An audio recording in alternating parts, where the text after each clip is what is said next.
Fala galera do Imersão Previdenciária.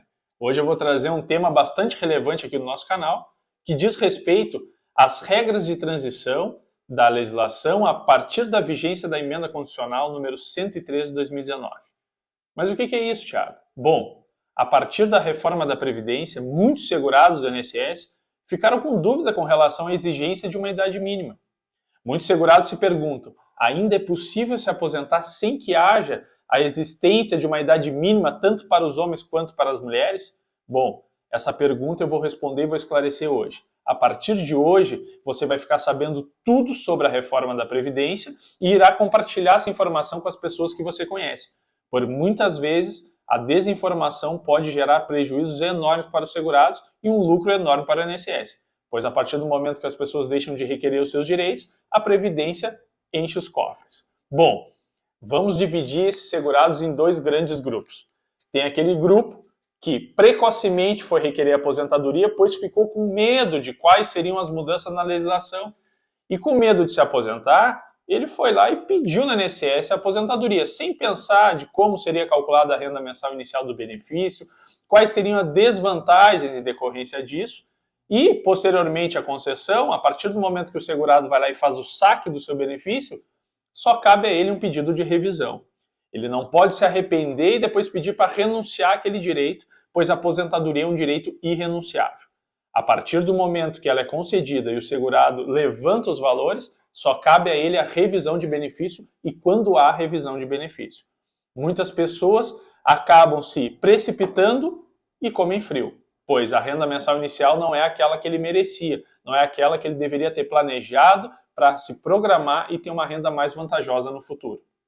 Mais de 1 milhão de segurados da Previdência Social, naquele período de 2019, acabou pedindo antecipadamente o seu pedido de aposentadoria, temendo que as novas regras iriam lhe prejudicar.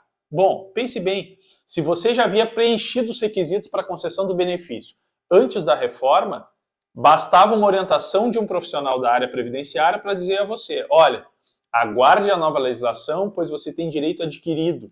E o direito adquirido só é destinado para aqueles segurados que preenchem todos os requisitos para aposentadoria antes da vigência da nova legislação. Ou seja, a partir do momento que entra em vigor a emenda constitucional que alterou grande parte da legislação e das regras de aposentadoria.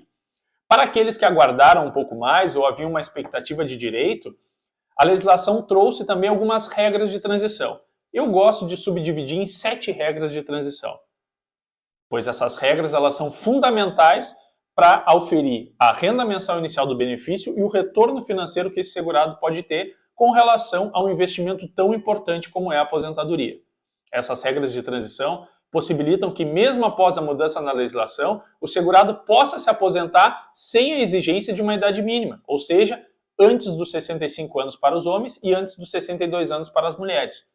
A primeira regra de transição, e agora eu não vou adentrar nesse assunto, pois gravarei outros vídeos falando de cada regra de transição, mas eu vou citá-las para você compreender. A primeira regra de transição é referente ao pedágio de 50%. As pessoas perguntam, mas o que é esse pedágio? O que eu tenho que pagar? O que eu tenho que cumprir? Bom, o pedágio ele é um tempo a mais que o segurado deve contribuir sobre aquele período que estava faltando para preencher o tempo necessário. Vou dar um exemplo rapidamente dessa regra. Um sujeito que tenha 33 anos e um dia, homem, precisava de 35 anos de contribuição em 2019, quando alterou a legislação. Bom, faltavam 2 anos praticamente para ele completar os 35. Vamos supor que este mesmo segurado homem tivesse 53 anos de idade. Logo ele pensaria, bom, foi aprovado agora um regramento, onde eu teria que cumprir uma idade mínima, então vou ter que esperar dos meus 53 até os 65 para poder me aposentar. Esta é uma informação equivocada, mas ela percorre muitas vezes na vida dos segurados, pois o vizinho disse, o patrão me disse, o taxista me disse, e essas informações elas tomam uma proporção e uma disseminação muito maior do que a informação verdadeira.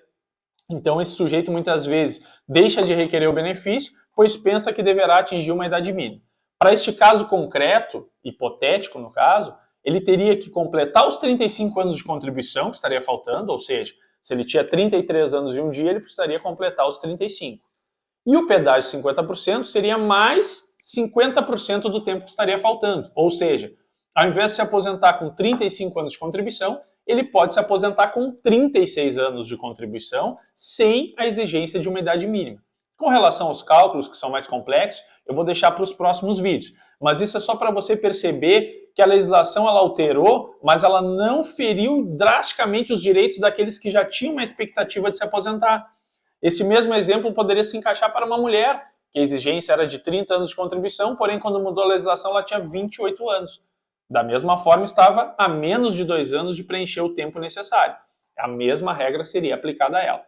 Caso ela se deparasse com uma renda mensal inicial muito abaixo do esperado, ela poderia aguardar para calcular as próximas regras de transição.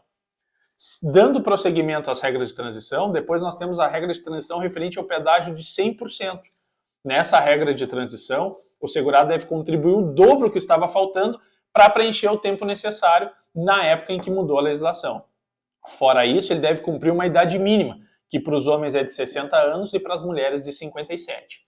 Depois nós temos a regra de transição por pontos, onde somando o tempo de contribuição com a idade do segurado, se ele somar determinada pontuação, ele pode se aposentar e ainda escapar do fator previdenciário, que é um tema importante e eu também tratarei nos próximos vídeos. Depois nós também temos a regra de transição por tempo de contribuição e idade mínima. É uma regra bastante benéfica que muitas vezes salva o segurado também de receber uma renda mensal mais próxima da sua média de contribuições.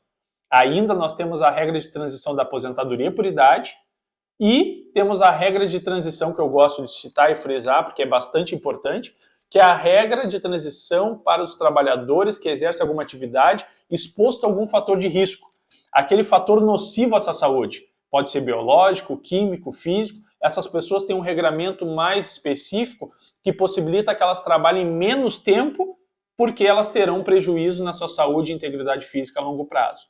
E também temos a regra de transição específica aos professores. Bom, ditas 7 regras de transição, você já viu que a exigência da idade mínima é somente na aposentadoria por idade, onde a idade mínima de fato é 62 anos para as mulheres e 65 anos para os homens. Essas regras de transição eu vou tratar elas de uma forma bem mais explicada, né, e também trazer alguns exemplos, porque muitas vezes quando nós falamos em regras de transição, quando nós não nos vemos naqueles problemas ou naquele exemplo, parece uma coisa muito distante, mas eu tenho certeza de que grande parte dos segurados da Previdência Social se enquadrarão nessas expectativas de direito que vieram junto com a reforma da Previdência. Eu tinha 33 anos quando alterou a legislação. Bom, eu estava muito distante de uma aposentadoria, então eu tive que me adaptar às novas regras através da emenda constitucional. Porém, não é por isso que eu não irei fazer um planejamento para o meu futuro, pois com esse planejamento eu tenho certeza do quanto eu vou investir, do que eu terei de retorno e se vale a pena investir o montante que eu estou pensando na Previdência Social. Eu, particularmente, acho hoje um dos melhores investimentos. Para pessoas que recebem uma renda até R$8.000, é um investimento baixo para um retorno financeiro enorme, que garante não somente a proteção do segurado, mas sim de todos aqueles dependentes que fazem parte do seu convívio social. As regras de transição, elas têm várias vantagens, mas têm maneiras de calcular distintas. Para cada regra de transição tem uma fórmula de cálculo. Por isso é importantíssimo que se faça um planejamento, pois no planejamento você pode oferir a melhor renda e o melhor retorno financeiro.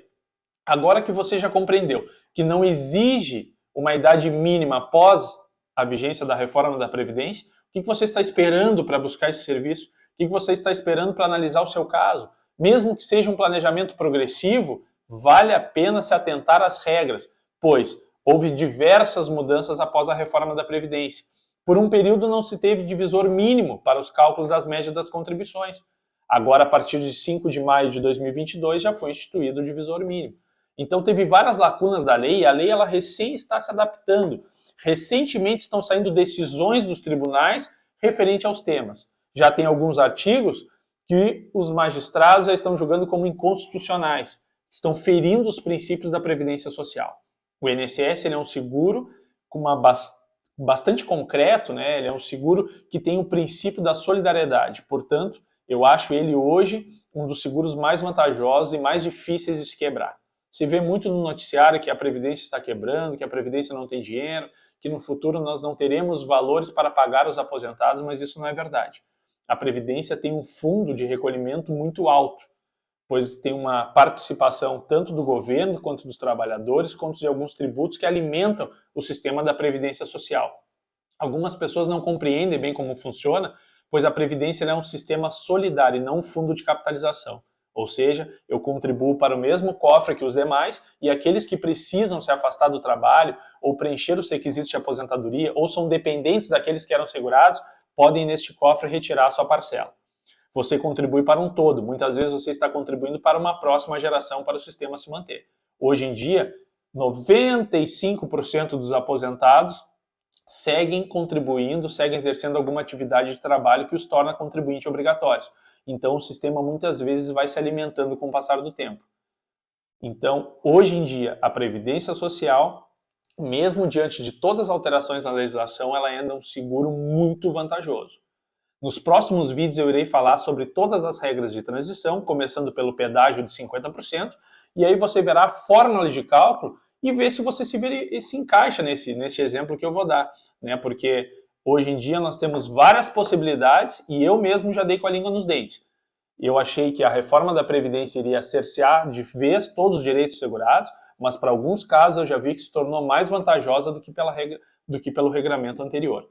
Então convido você a ficar assistindo nossos vídeos aqui no canal. Todas as terças e sextas nós estaremos lançando novos vídeos e agora na sexta-feira eu irei lançar um novo vídeo falando do pedágio de 50% e eu convido a você estar aqui comigo assistindo, porque muitas vezes pode não ser o caso específico que você está passando, mas é do seu vizinho, da sua mãe, do seu pai, de algum amigo próximo que necessita de uma orientação e está perdido diante da mudança na legislação. Um abraço a todos e acompanhe. Quem não está inscrito, se inscreve no canal Imersão Previdenciária e ativa o sininho. Todas as terças e sextas teremos novos conteúdos aqui pertinentes ao direito previdenciário.